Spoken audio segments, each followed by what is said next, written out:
Сәлеметсіңдер ме, балалар? Мен сендерді бүгін сауат ашу негіздері оқу қызметіне шақырамын. Ұйымдастырылған оқу қызметінің тақырыбы В дыбысы және әрпі. Балалар, алдымен барлығымыз вагон деген сөзді хормен айтайықшы. Вагон. Вагон. Рахмет, балалар. Вагон деген сөзде қандай дыбыс естіліп тұр ең бірінші? Дұрыс айтасыңдар, балалар. В дыбысы естіліп тұр екен. Ендеше бүгін біз В дыбысымен танысып үйренеміз. Балалар, В дыбысы дауыссыз дыбыс екен. В дыбысы сөздің басында, ортасында, аяғында кездеседі екен. В дыбысы орыс тілінен енген дыбыс екен. Естеріңде болсын, балалар.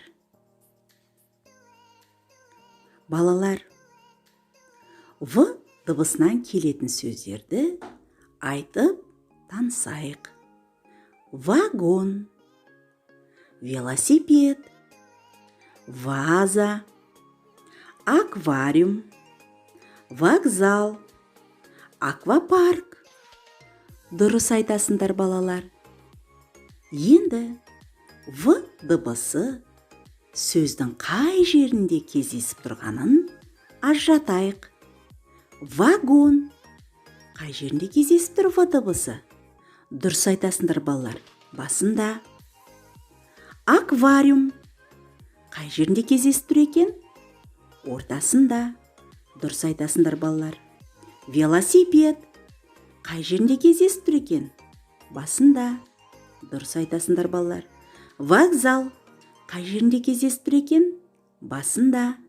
Дұрыс айтасыңдар, балалар. Ваза. Қай жерінде кездесіп тұр екен? Басында. Дұрыс айтасыңдар, балалар.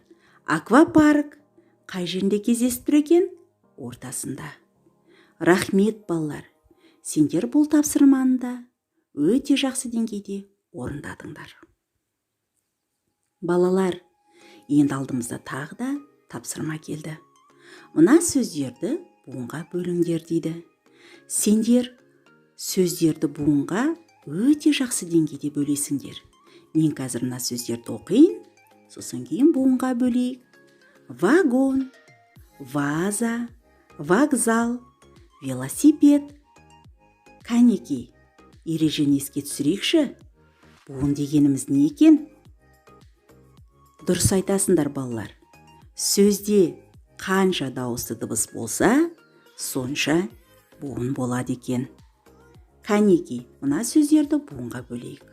Вагон. Неше буын? 2 буын, 2 дауысты дыбыс бар.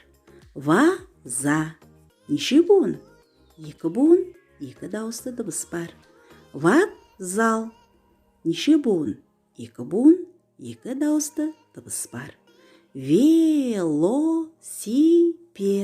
Неше буын?